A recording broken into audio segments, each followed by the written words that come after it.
So, very good evening, everyone. Thank you for joining. And today we'll be covering list of topics that we had, right, that was posted in the group.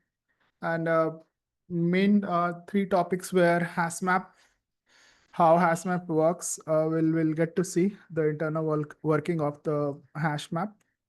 Apart from that, we'll take an overview on Java collection framework, what exactly we mean by Java collection framework and how exactly it works. And the third one will cover the nonlinear data structures.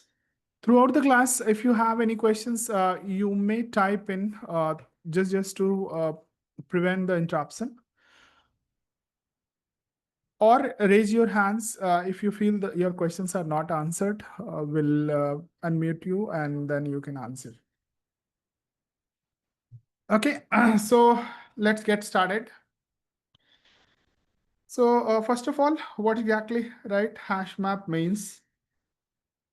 Most of the article mentions that hash map is part of collection framework, but the truth is hash map is not part of the collection framework.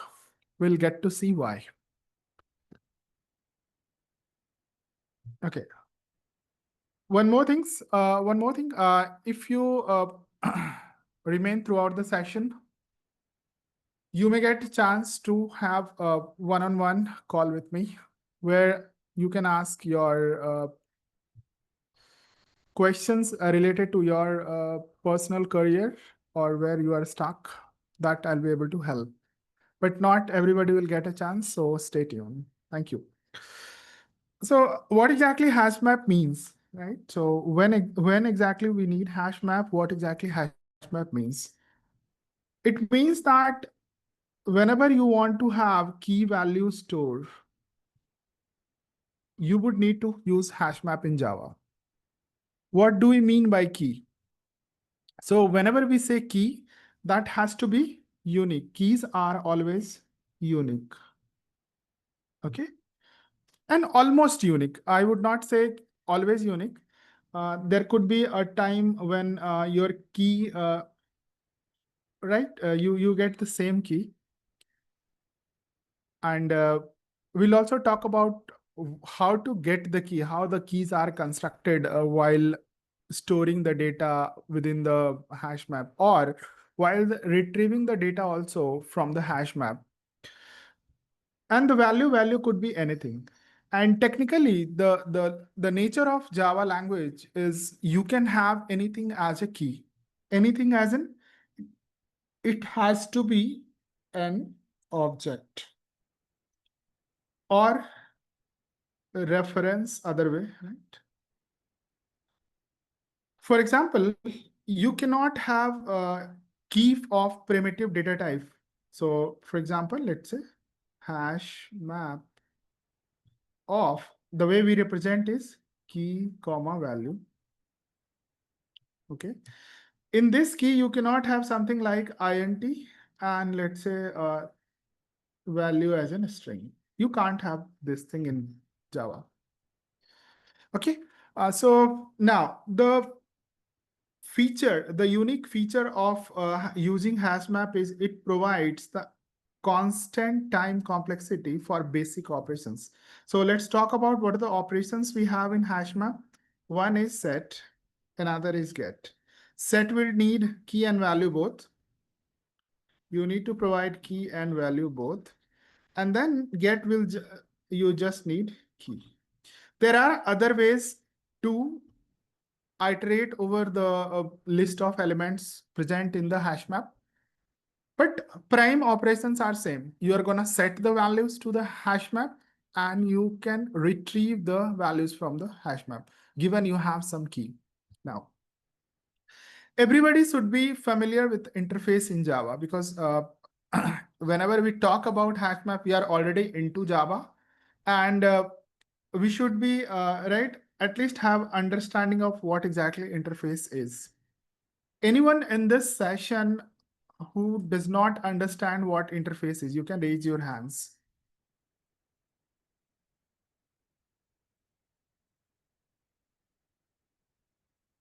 Okay. Feel free to raise your hand or type 1 if you do not understand interface. Unless you guys type or you guys basically interact with me, I won't be able to understand whether at what level I'm at. Okay. So I see one hand raised. Anyone else feel you don't understand interface? Okay. I'll just briefly touch upon this interface. Interface provides guideline. Okay. Interface provides the guideline. Now, what does guideline means? For example, let's say there is an interface. Let's say there is an interface, or you are trying to create an interface. So what it means is that in the interface, you can declare your methods. And what that declaration means that any class who will implement the interface needs to implement the guideline that was given by the interface. So basically, let's say if your interface has two methods declared, so the class implementing the interface would need to have those two methods defined at least.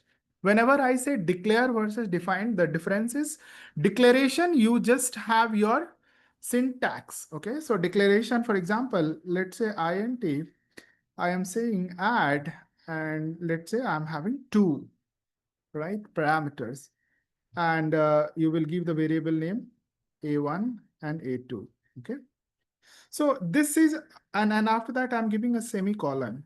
What it means is that this is a way of declaration. This is declaration. And how does definition look like in programming language? Add, I give int a1 and then int a2 and so on. Now this is your definition, and this is right within the curly braces, you write the function body or method body. Fair enough. That's the difference. So this part goes into interface, and this part goes into class. Now, somebody would say that can I have this in the class? Can I have this declaration in the class? Yes, no?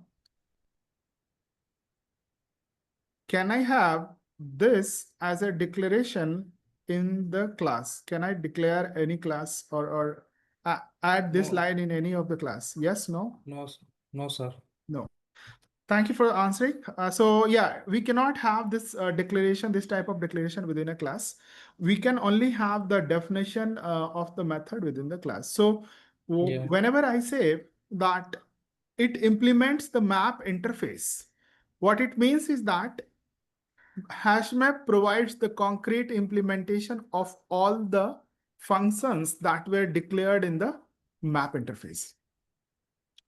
Now, what exactly, right?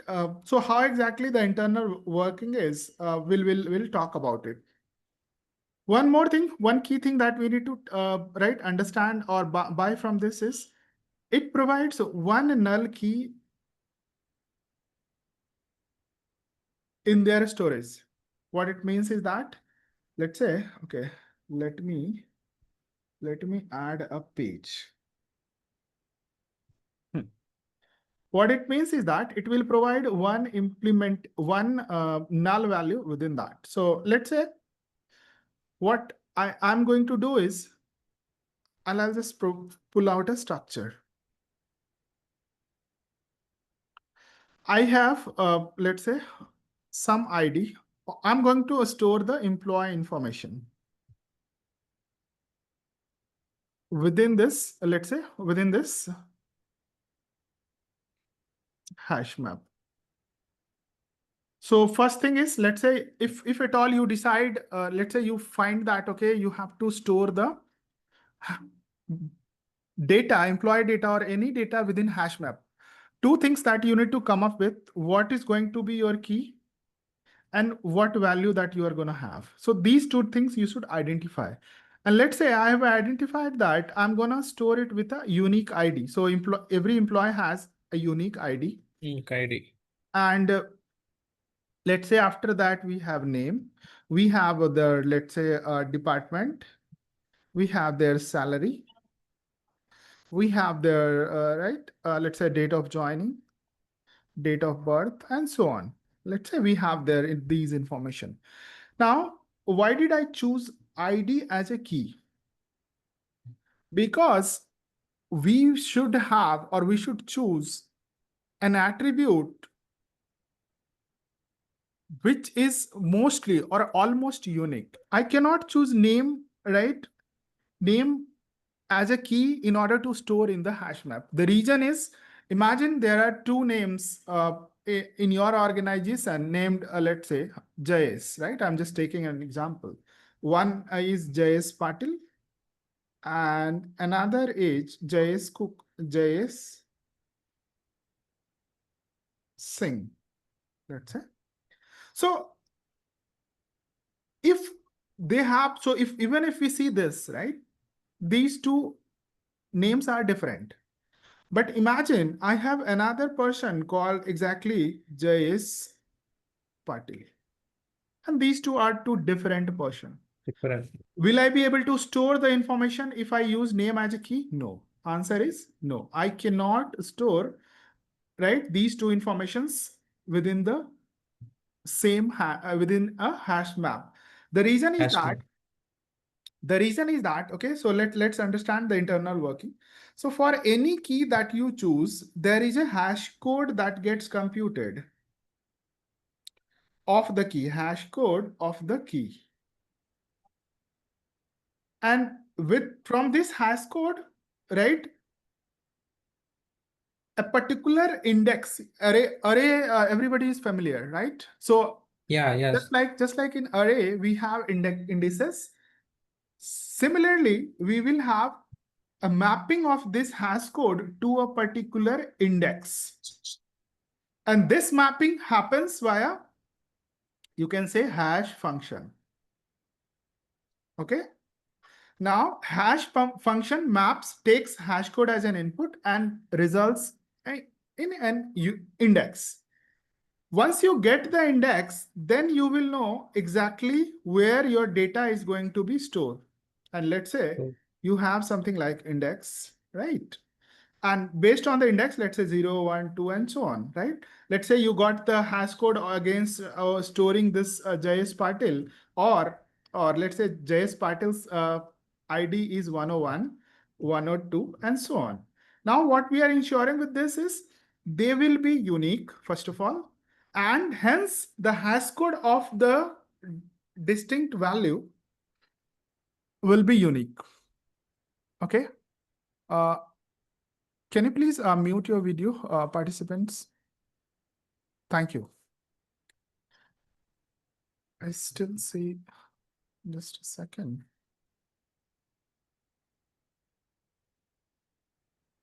Why does it say not charging? Just a second.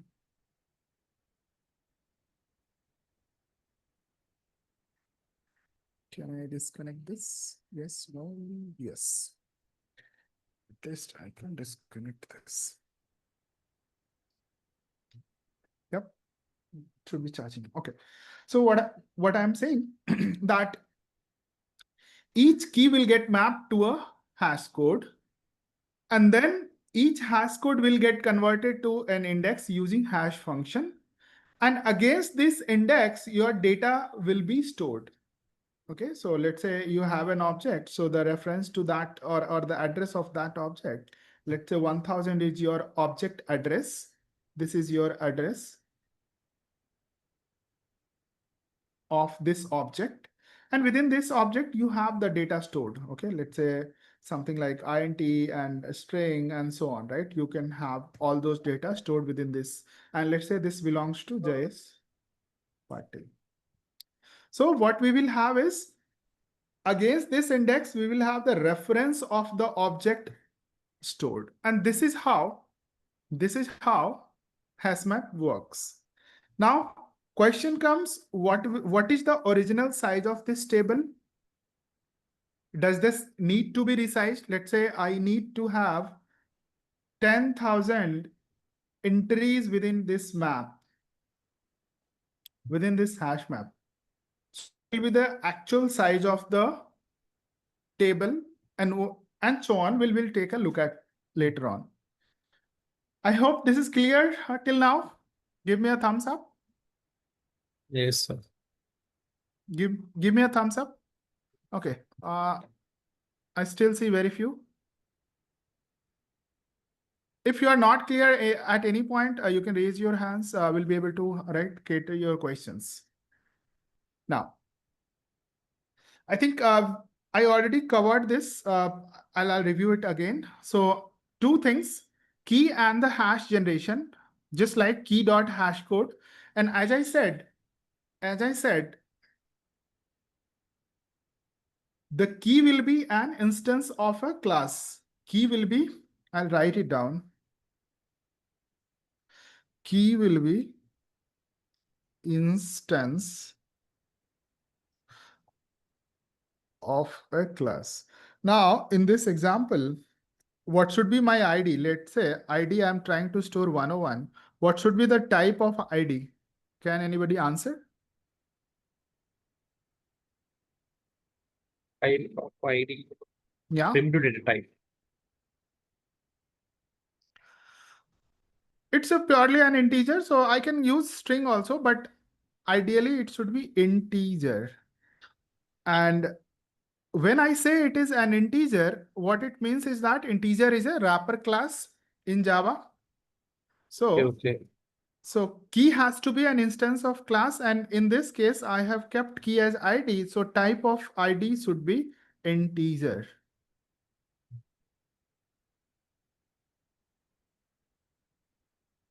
So the actual syntax will be, you will have something like integer ID. Okay. That's how you will declare. Now, this is a wrapper class. And why I said we should use integer versus a string. What's the benefit of it? I'll tell you. The benefit is there in calculating the hash code function. Now, integer class, do they have hash code function defined? Yes, no? Yes. No. The answer is no. The hash code function is defined in object class. Object is the supermost class in Java. Class in Java. Yeah, please, I think keep yourself muted unless asked. That will help the recording to be smooth. Thank you so much. It's the supermost class in Java. And this class itself, we have got hash code method defined. Let's say I'm going to write my own hash code method for, let's say, if this is your employee class. Can I override the hash code method within employee? Can I write my own hash code method? And the answer is yes, I can write, I can override the hash code method within employee class itself. Okay, but do I need to do it? The answer is no, unless you want to store employee itself as a key. Unless you want to store employee itself as a key, you don't need to actually do it. And even in most cases, people don't define hash code method because it will internally use the hash code method defined in object class. And unless I need any custom implementation, I will not go and override the hash code method.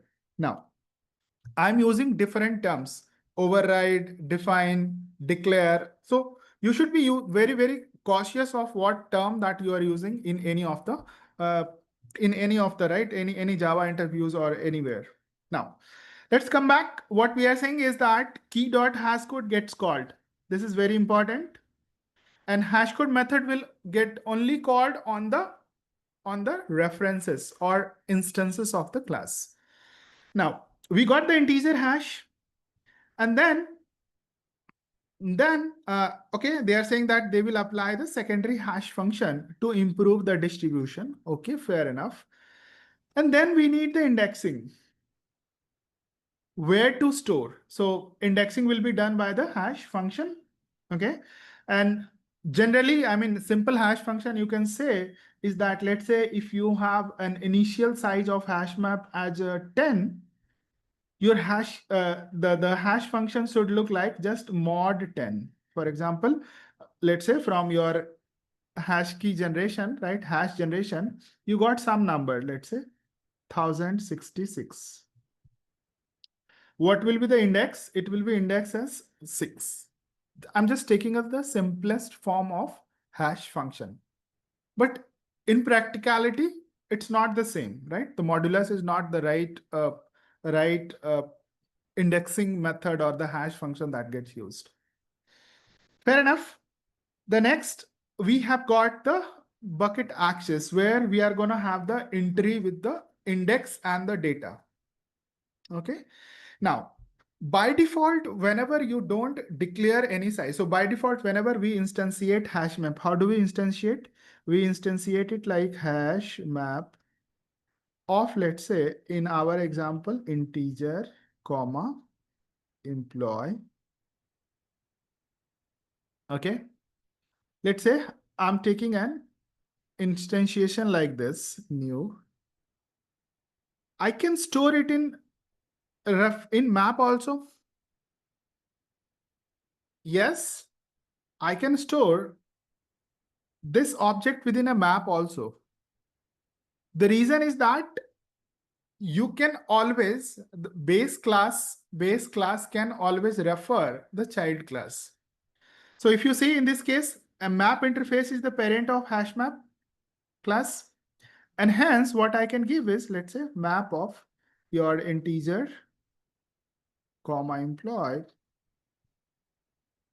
Let's say you gave some, right? So let's say employee info, right? Equals to this. So let's say you wrote it like this. So what this will give you is that you basically defined, you basically created your hash map. Now, how many entries are created within the table? By default, there will be some, right, some capacity of this table. Okay, that capacity is 16. Okay, so in Java, the default size of the hash map is 16. Now, does this mean I can store all the 16 entries within this table? The answer is no. It also has a load factor, something called as a load factor of 0.75. And what does load factor mean is that as and when this table gets 75% full, I will go and resize this table. Okay, I'll go and increase the capacity of that particular table. And that's what the load factor means. So imagine I would want you guys to do a calculation, right? So imagine I have to store 1,000 entries within a hash map. Okay. What should be my initial capacity? What should be initial capacity of the hash map?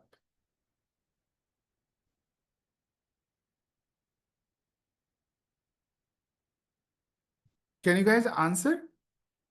Question is simple. I want to store employee information of 1,000 employees within the hash map that I declared before.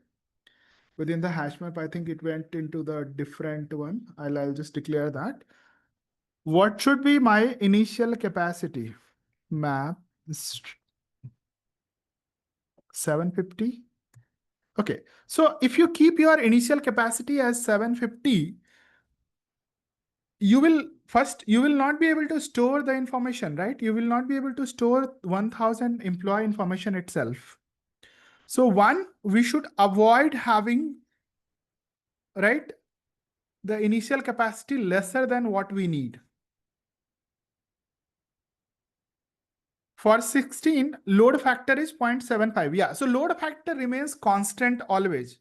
Load factor doesn't change. What the behavior is, okay, I'll do the calculation. Let me just declare it first, define it first. Integer employee emp info equals new hash map integer and then employee. And within this parenthesis, I can provide the initial size. Now, I said the default capacity, initial capacity is 16, and there is a load factor of 0.75. So how many entries can be stored without resizing? So it will be 16 into 0.75. You can say that it's a 12 or 9. 3, 4, 4, 4, 12. So what it means is that up to storage of 12th employee information, the table will remain same. But whenever this threshold is reached, 12 is reached, the resize would happen. And resize will again copy this table information to the new one. It doesn't happen in place. Got it? So the copy time gets engaged, although the copy had just the index and the reference. Index and the reference. Okay. So the new table will be constructed. What I'm saying is that, let's take this example itself. Now, I have to store 16 employee info into hash map. What should be my initial capacity when I can prevent the resizing? So it will be just like 16 divided by 0.75. Okay, so 16 into 4 divided by 3. 3, 3, 2, okay, and 1. 21. Okay. Now, let's say you specified the initial capacity of 21 while creating your hash map. Let's say you specified 21 as your initial size here. Do you really think that in the hash map, Java will create this table of 21 size? No. Always the size of the table remains in the power of 2. So if it goes beyond 16, which means the table will contain 32. Okay. Got it? So always 32, right? The capacity of this gets increased by twice. Now I'll take an example. Let's say initial capacity is 16. We reached up to 12. Then the table capacity will get resized to 32. Now, what is the next threshold when the resize will be initiated? Can you guys compute? What's the next threshold when the resize needs to be done again? So 32 into 0.75. It will be 24. So once I'm adding 24 entry into the hash map, again the resize will happen and new table size will be 64 now. Got it? At least you guys got? Give me a thumbs up. Give me a thumbs up if you guys understood this. Yes, a double of, you can say a double of 12. That's correct. Okay, others, did you guys get it right or not yet? Yes, no? Raise your hands if you didn't get this math.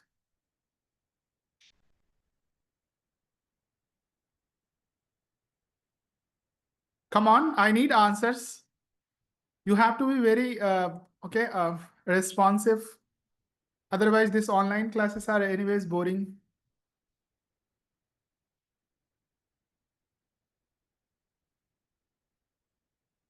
Raise your hands if you get this computation right. Otherwise, I'm gonna call out individual names.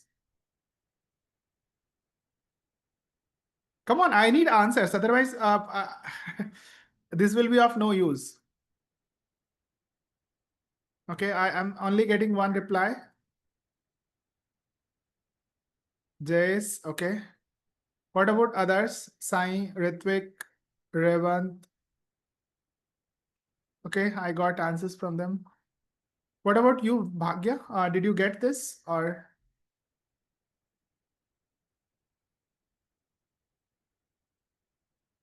Are you there in the call? Okay. I hope. Okay. No problem. You are on mute anyway if you are speaking. Okay. I think I got the reply as well. Okay. Cool. Thank you for confirmation. Now I need the answers. Okay. What should be my initial capacity when I want to store 1,000 entries? What should be my initial capacity? I need answers from everybody.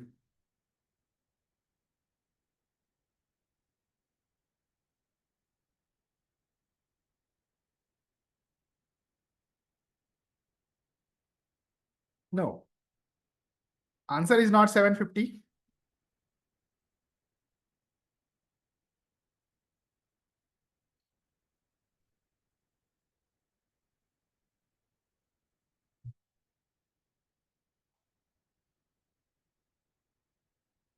Because if you keep your initial capacity itself is 750. Yes, I think Ritvik got it right. It is approximately 1334. The reason is, unless we keep this as capacity, initial capacity, whatever value that you will keep, 75% of that will be lesser than 1000. And hence, once we put our 1000 employee entry, the resize will happen. So in order to prevent the resize, we should always have initial capacity. Okay. At least you guys got this. Okay, fair enough. Everybody got how 1334 came? 1334 came because you have to divide 1000 by 0.75. I did that division, I think somewhere, right? What should be my initial capacity when I want to store 16 employee? Same way you have to do. So 0.75 is nothing but 3 by 4, 4 by 3, and then 4000 by 3 is your answer. Approximately. Now it should be clear.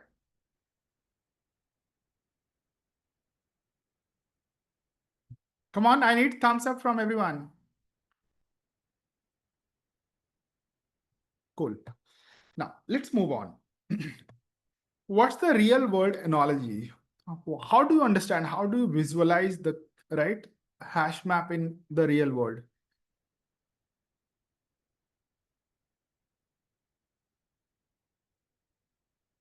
Okay, I completely got it, Revant. Thank you for informing. So how do you visualize the hash map? So imagine a digital locker system as at a gym or at a library. Also, we see these lockers because in the library we don't have to we can't take all the bags inside. What we see is that each locker is a unique number. Each locker gets a unique number. That's a unique key. And basically, you can say that unique indexes, not just I mean, the locker you consider it as each places to place the indexes. Now, with your membership, you got the key for your locker, right? That determines. So any key that you pick, that will determine which locker that you belong to, or your personal belongings belong to. And then all the items that you have that will get stored within the locker assigned to you. The same way, all the value of the the value of the against or the employee information will get stored in the same table, right? At the same place, at least the reference of that will be at the same place where you got your index allocated. You got your lockers allocated. So that's what it is. Now, sorry. And then again, the good part is the retrieval. The good part is retrieval. You can directly go to your number and retrieve your information. And that's the power of hash map. That's the one of the biggest advantage of using hash map. One unit you can store against key value, and the complexity is O of 1. Now, if you want to be a developer, you should understand this complexity very well. You should know, given a program, how to compute the complexity of the program, how to compute the upper bound, how to compute the lower bound, and what are these notations. For example, I have written in big O notation. Okay. So I'm not going to cover the notations, but I'm just giving you a reminder that as an individual developer, if you want to land in any interview, you will be asked what should be the complexity, how do you measure the performance of your any algorithm, or let's say your solution. And you should be able to know that given a program, how can you get the complexity, how can you find the time complexity and space complexity of the program. Clear? So for example, Revant, you haven't started DSA, but the DSA, the very first thing that you should start with the complexity analysis. Okay. So I have given a simple example where I've just taken, let's say, okay, this is the new way of declaring hash map. Okay. What do we call such programs wherever you see parent, this one, angle brackets? This is called generic, Java generics. Okay. We call this as Java generics, where type information can be provided at the runtime. Okay. During runtime,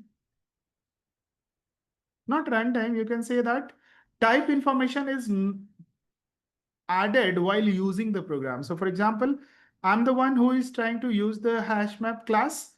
Now, the person who wrote the hash map class itself did not define any specific type that will get used against those hash map classes. They said that, okay, you come up with your own key, you come up with your own value, you will be able to store in this data structure. See how powerful, right? Powerfully they wrote this.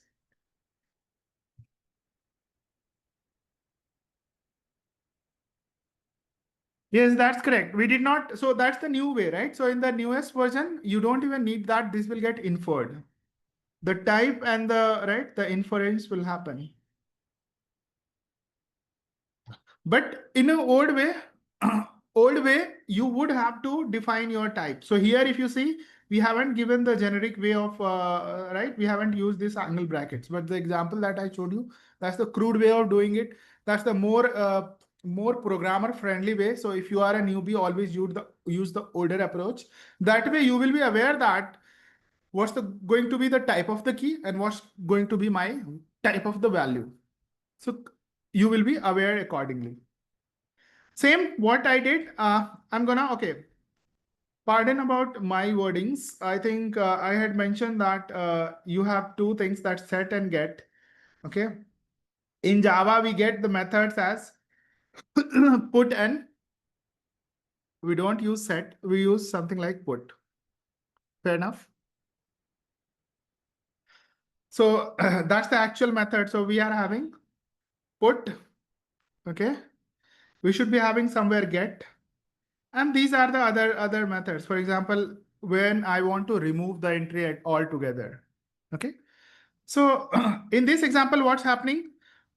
This hash map is of string comma integer, and the hash code of this string will be calculated. Now, how the hash code of a string will be computed? That computation will happen based on the ASCII code of those characters. Okay, so hash code will be constructed from this string, and then the index will be computed by the hash function, and then these once you got the index, the value will get stored against that. Fair enough. Now, remove will just remove from the table entry, and it's also O of 1. This is also O of 1. Now, we'll just summarize hash map key points. It provides uniqueness, right? Your keys must be unique. Whenever you have to store information where your keys are not unique, one thing what you can do is you can come up with or devise your own way of having a specified key. That is one way. Or you should not use hash map. Whenever you find that your keys are not unique, you have only these two approaches. Next, hash code method. Hash map relies on these two methods. So if you want to have your custom key, ensure that these two methods are properly overridden. Overwritten in your class. Okay. Next, iteration order. So the way we inserted apple, oranges, and banana. Let's say for apple we got index as 1. For oranges we got index as 0. For banana we got index as 4. Now, in a table of size 16, you just have got 3 entries. So this is your 0, this is your 1, and then somewhere you have entry in the 4th, and so on, right? There are other entries which will be left empty. So what hash map does not guarantee is the order. So whenever you try to iterate over elements of your hash map, the insertion order is not guaranteed. So that's one of the key factor that you need to keep in your mind. Okay, so again, may get changed during resize, or even your regular insertion does not guarantee your same sequence. In practicality, you may find that, okay, I did insertion once and I am getting in the same order. But again, there are other operations that happens throughout the life cycle of hash map, and that's when those order will get messed up. Next is thread safety. How many of you understand thread safety? Okay, let me put, how many of you do not understand thread safety? Raise your hands, please. What exactly thread safe means in Java? Okay. Okay. Now, what thread safety means is Java provides multi-threading. Like one thread wouldn't manipulate the data of the other. No. Not like that. So that never happens. So always data is shared among threads. So you have got a single hash map here. And let's say there are 2 threads that are running. So one way is you have got 2 threads that are running. Now, the way thread runs is they share the data. This is your thread 1. This is your thread 2. Not synchronization again. Okay, so thread safety means, can I create a hash map and share the same hash map among different threads? And individual threads are performing independent operations of put, get, let's say this perform remove, put, and so on, right? And this is not allowed. not allowed as in this is not thread safe. So if somebody tries to do with the generic hash map or the basic hash map implementation, this is incorrect. This is wrong. Reason I'm saying this is wrong because you will not get the consistent results with it. That is one. And you will get concurrent modification exception. That's the very basic exception that you get when you start using hash map, generic normal hash map within among different threads. So what exception you will get? You will get concurrent modification exception. Now, what's the alternative? What if I want to use the same hash map in a thread safe? How can I make it thread safe, or how can I use the same hash map among and share it among different threads? I can have 4 threads sharing the same hash map. So you should use the another class that is called concurrent hash map. And it allows you, it works in the multi-threaded environment. It allows you to perform these operations simultaneously. Fair enough, got it? So this is one of the, so I will tell you, if you are going into any interview, you just need to have these things in mind. That's it. And they start asking questions from hash map. You just have these 3 things, 4 things in mind, and you will be able to answer all the questions, right, that will get asked. In addition to that, you need to understand default size 16, load factor 0.75. Okay. And hash calculation, your index computation, right? Whatever we covered, we just covered the complete thing that will get asked in your interview. Fair enough. Any questions before we move on? I think we spent a lot of time on this. No, cool. Thank you. I think we already told this is one of the corner cases. It can support null key and values. What it means is that I can do a put stock.put in this example, stock.put. I can have null, comma, I can store 50. But this I can only do once. There will be only one entry which will have null as key. And let's say, okay, what happens? Okay, one more thing, right? What happens when I try to use the same key with a different value? I call the same put method with different 60. So the same data, right? Same data item will get updated. So this 50 value will be overridden with the 60.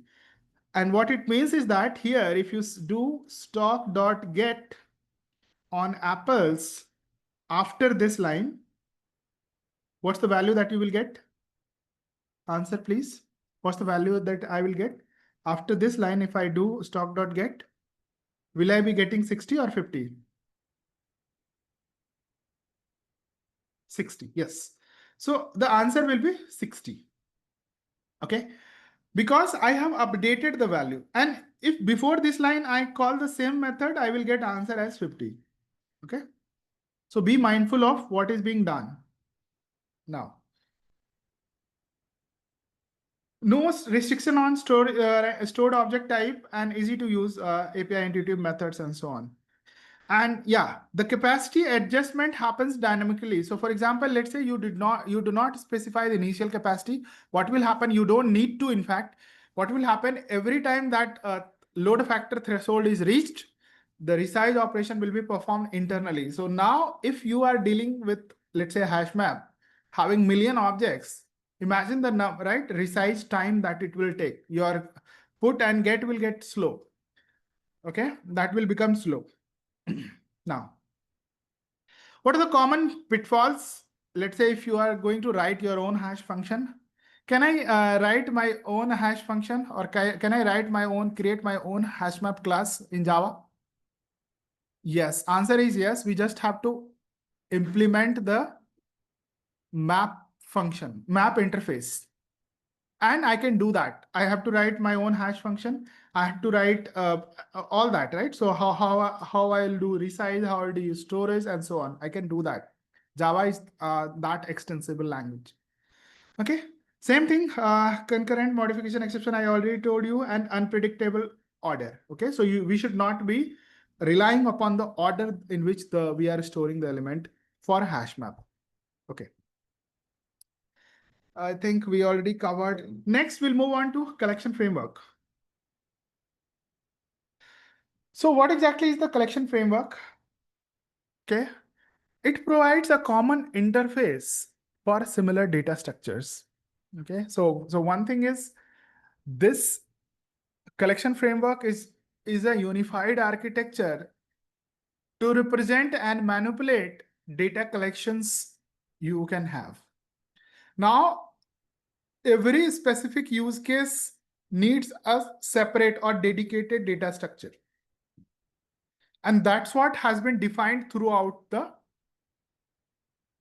collection framework. So that's how once we look at those collection framework tree, we'll understand, okay, how it caters all the use cases. Okay. So again, concrete implementations with different performance characteristics. Okay, so it's like you will be having all of that. You are also having, right, algorithms for common operation, for example, sorting and searching, because we are dealing with the data collections. We are having a lot of data. So we need these capabilities written for those collections. Okay. Next, consistent API reducing the development effort. We'll take a look at that. Again, coming back to JCF, I'm just denoting Java collection framework. The real world analogies are interfaces you can consider as a bookshelves. We just gave the guideline, okay, how to follow and what to follow. And implementations are like individual, you can say individual books are added or stored on those bookshelves. Okay. So for example, if you see, these are the different type of collections: list, set, map, queue. And then there are concrete. So these are the present in terms of interfaces in Java. And then these are the concrete implementation of it. They are having individual specific characteristics. What we have is the utility methods to access these objects. Now, what are the core interfaces Java collection framework has? So first one is iterable. Every collection, I should be able to iterate. Okay, so any set of data objects that you have, let's say you have 10,000 items, you should be iterate over each items. Now, so basically the root of that is the iterable interface. Okay. Root, you can say it's a collection. That's when iterable collection also extends iterable. So for example, if you look at the hierarchy, it is iterable. And then comes the collection. And then after that, there are several interfaces. For example, list, set, queue. Now, map, I told you before, people call it under the collection framework, but if you see, map do not extend collection interface. Map's hierarchy is totally different. Fair enough? Map, though, it extends the iterable because we can iterate over the items that are stored within the map. Fair enough? We'll go into the detail of each of them. Okay, so for example, let's say the list interface. What are the classes that implement the list interface? Okay, so for example, the very basic implementation is array list. We all have been familiar. If you are working in Java, at least you must have been familiar with the array list. Yes? Yes, no?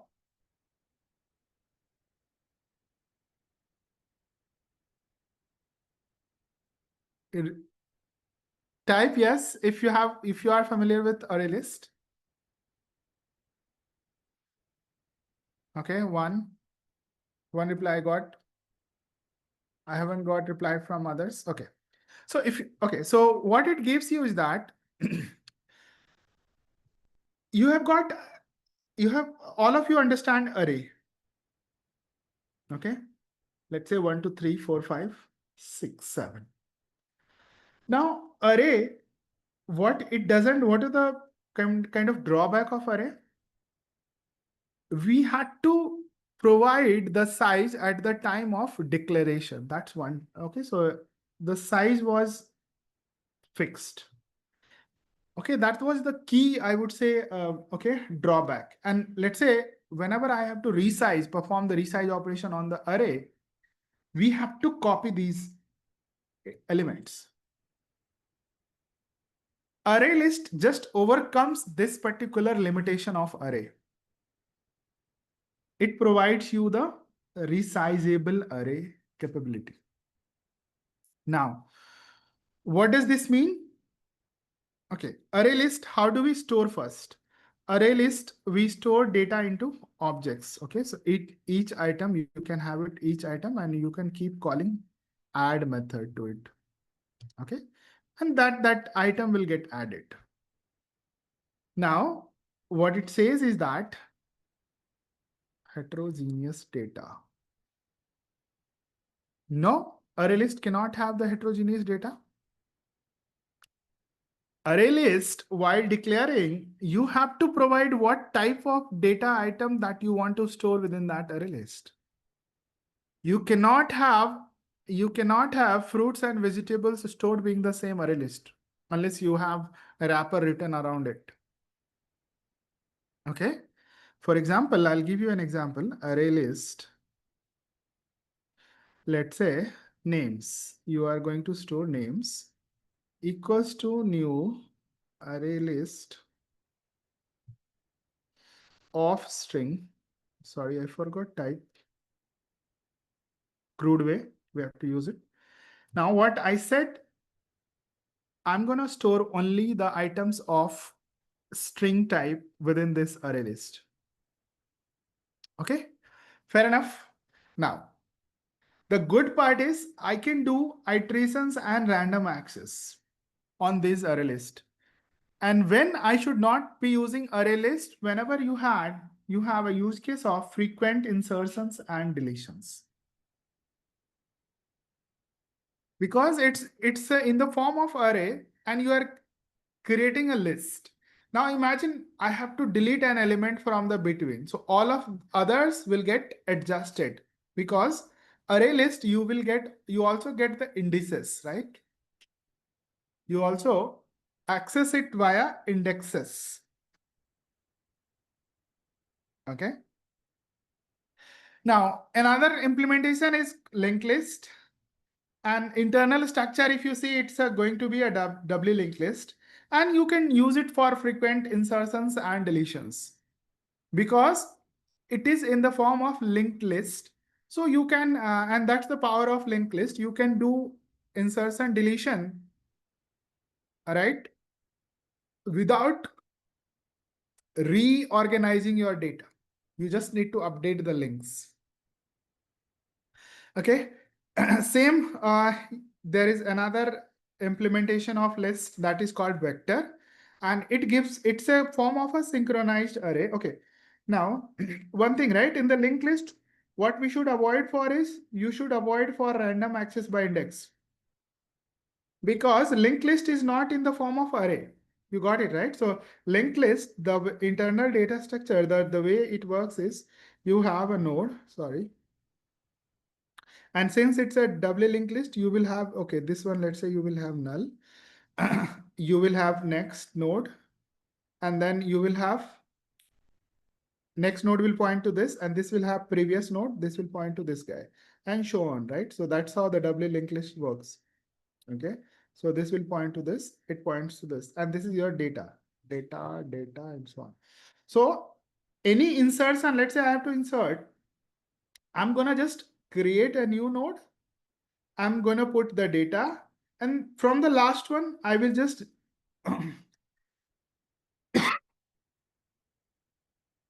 update the pointer, update the reference to point to this. And I'll also update the previous of this to my last node of the of this particular doubly linked list. Okay, and the terminal of this will point to null. So what I'm saying is, linked list, we should avoid the random access by index. So whenever I need the accessing by index, I'm gonna always fall for array list. Whenever I need to do frequent updation and deletion, I will have to fall for linked list. Okay, then I'll lose the random access by index. Now, vector, whenever you want to do achieve thread safety, again, thread safety I already talked about, and vector is slightly slow, I would say. Okay, and that's why it's been called that you should avoid for high performance apps. Again, stack is another implementation of list. Last in, first out, we have to ensure. Okay, now let's move on to set. I know I'm going slightly abstracted. I'm not going into detail because of the time constraint that we have. So we have to cover a lot. Why did it stop broadcasting? Due to attempted to start an invalid broadcast session. Go to application. Just a second, I'll start sharing again.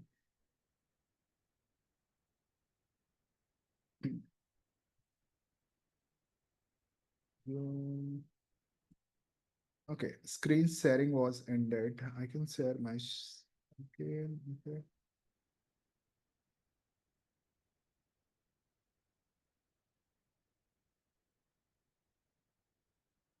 Okay. So the next is set implementation. Again, the hash set, we have got linked list, linked hash set, tree set, and enum set. Now, when do we use set? Set ensures your elements are unique. Elements are unique.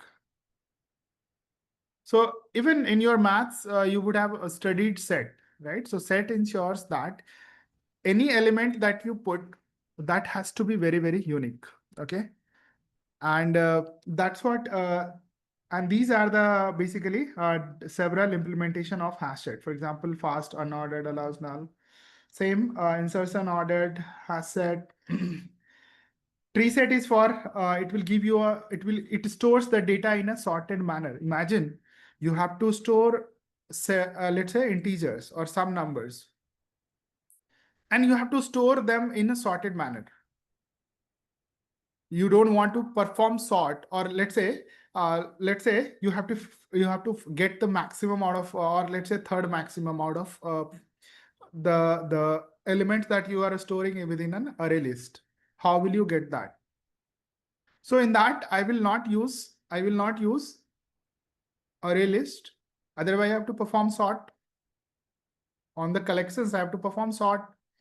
So one default way I can use is tree set, but again, tree set gives you a flexibility of sorting, but it doesn't give you that your elements can be of duplicate. Okay, fair enough. Then there comes the enum set, because it's used for high performance enums. Okay. I think hash map we talked about, but map implementation, if you just go and look at the map interface, one is hash map, another is linked hash map.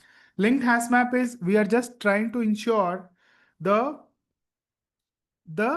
ordering. So whenever in a hash map I want to ensure order, I will use linked hash map instead of hash map. Again, whenever I want to I want to get the elements sorted, I want to keep the elements sorted within a map itself, I'll use tree map rather than a hash map or linked hash map. Okay. And again, right, hash table gives you the synchronized hash table view. Okay. So it doesn't guarantee the order though, but I mean, you can use the other flavors of the map implementation. So the crux of collection framework is you should be aware of when to use what, when not to use this. Okay. So if I need, let's say, key value storer, and I need order, I will go for linked hash map. I will not go for hash map. If I need sorting also, I will go for tree map. So and so on, right? So there are kind of pros and cons of each of the implementations, and we should use it accordingly. Queue is like a first in, first out. And there are several queue implementations like priority queue. Linked list is also a form of queue. And then, right, array dequeue. So these are the by default data structures that are already available with the collection framework. Again, we have to go and deep dive and understand it. Okay. So just summarization. I think this is what you should look for always. One is, if you want to have order preservation, list preserves that order, set does not. But again, linked has set preserves the order also. Okay. If you want to go for element uniqueness, set will ensure uniqueness, but list allows duplicates, right? That's the difference. Sequential access, right? Whether we should go for Q or DQ. Again, I have to see if I need sequential access of my elements. I want to preserve the order. I will go for Q. The use cases when I need to right, perform fast deletion, fast insertion, or deletion from the middle, I'll use the double-ended queue. Okay. Key value binding, anyway, we told you that it's going to be the map. Fair enough. Okay. There are utility classes built around those collection framework. Okay. For example, and those utility classes are for search, sort, binary search, reverse, and so on. Shuffle, right? Min, max, frequency, and so on. So you have got a lot of entries. So what are those operations whenever I need to sort them? So those are the methods that are already given to you. For example, we have also been introduced parallel sort, which does the multi-threaded sorting. There will be multiple threads that will be spawned and will do the sorting of all the collections that you have. Okay. Okay, so I think we'll just do a how do we which one to use? What should be our implementation selection strategy? You should identify the operations that you are going to perform, whether I need to do a frequent insertion deletion or not. You should also be doing, consider element uniqueness. Do you need to prevent whether duplicates or not? Evaluate your order requirements. You need to also assess whether you want the thread safety or not. Again, thread safety comes with its own overhead. Okay, because it needs to be synchronized among several threads.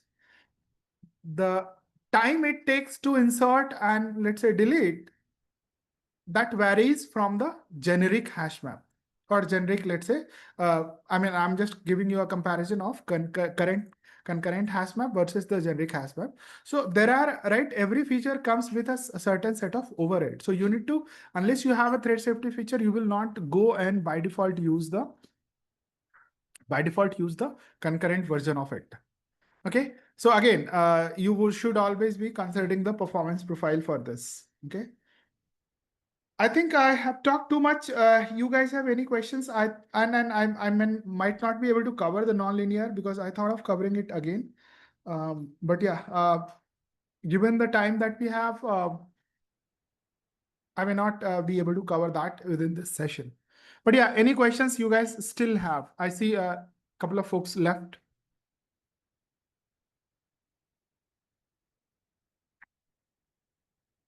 Revant, Ritvik, you guys Good have evening, any? sir. Yeah, good evening. Go ahead. Sir, actually, I am right now studying in final year. I've just entered into my final year. Okay. Actually, I haven't started DSA yet. Just now I have finished. I have chosen Java language as my programming language. Okay. But before starting DSA, many of my friends are telling that if you go with Java, you will be facing much trouble doing DSA.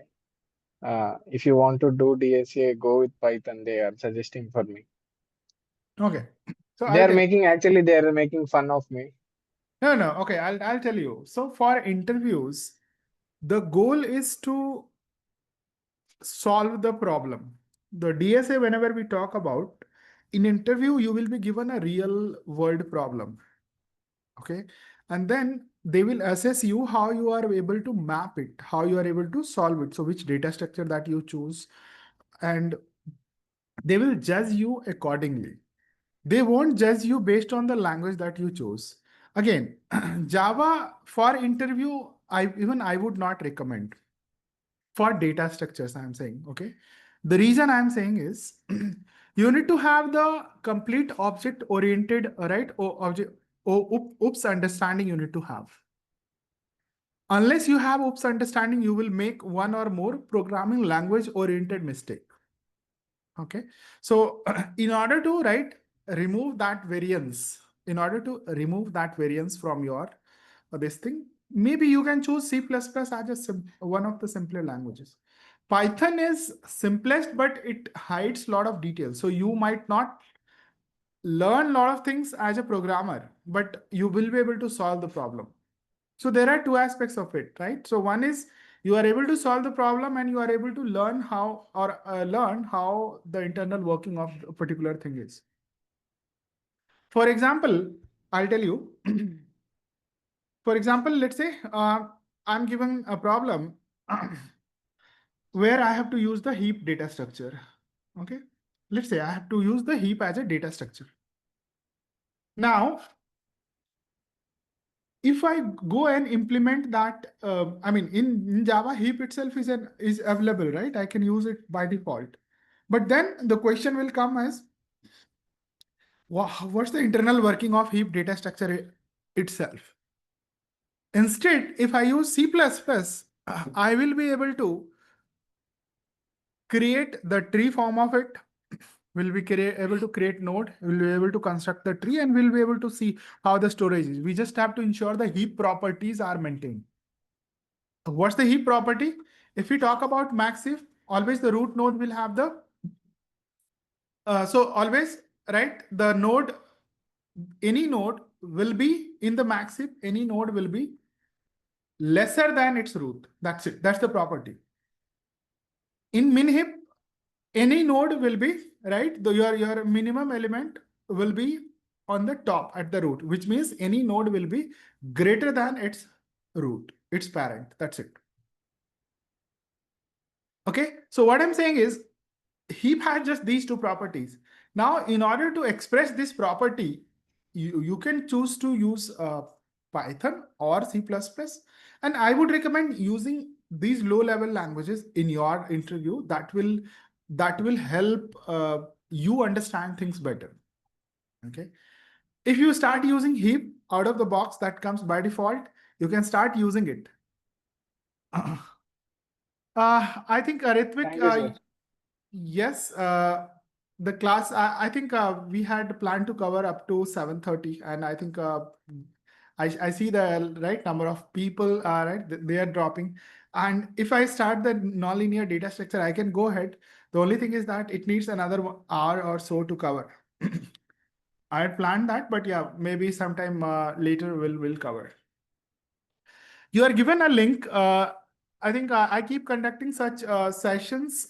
So maybe if you could drop your details, we'll be able to provide, cater you in the next session. And whenever the next session happens, we'll be able to provide you the information. So if you fill out those those doc, yeah. So if you fill that out, that way you will get informed. Okay. So I was answering. Anybody else has any questions? Anyone?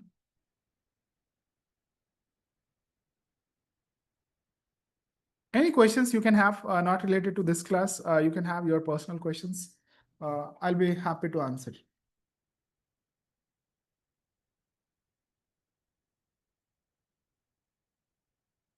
Okay, just to add to your last point, Revant, so pick language.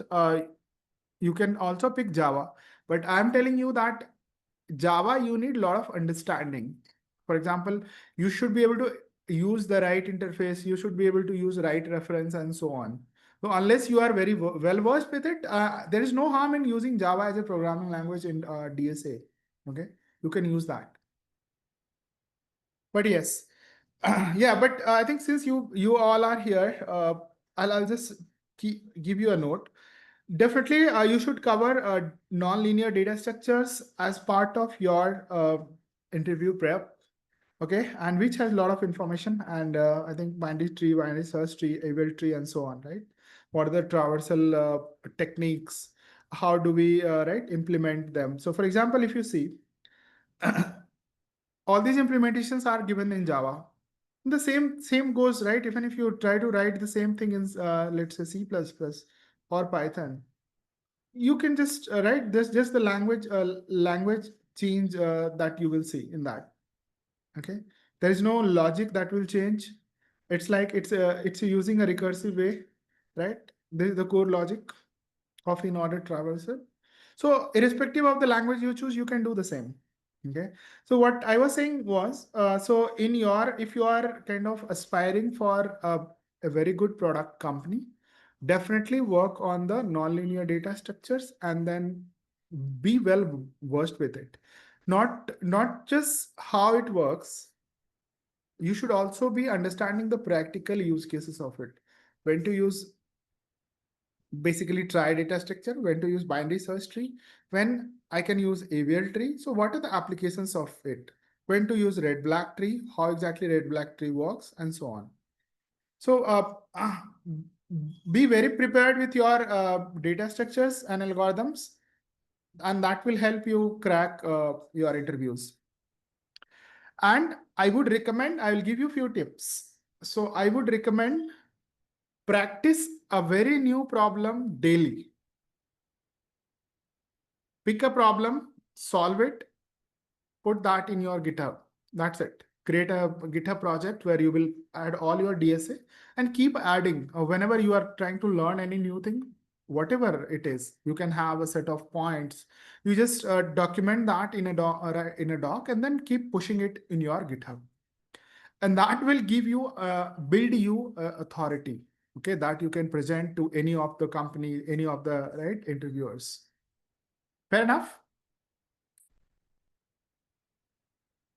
When are you going to conduct next session? I think I haven't fixed the time yet, but yeah, once right, whenever it is conducted, I'll ensure you get included.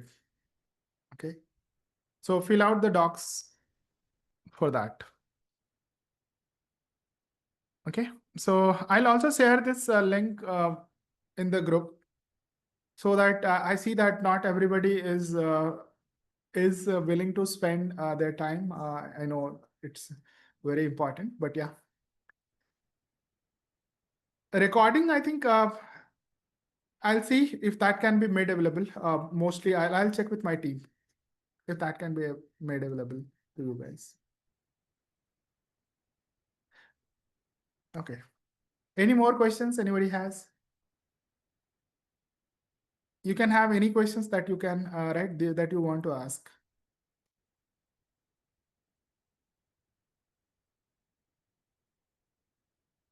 Okay.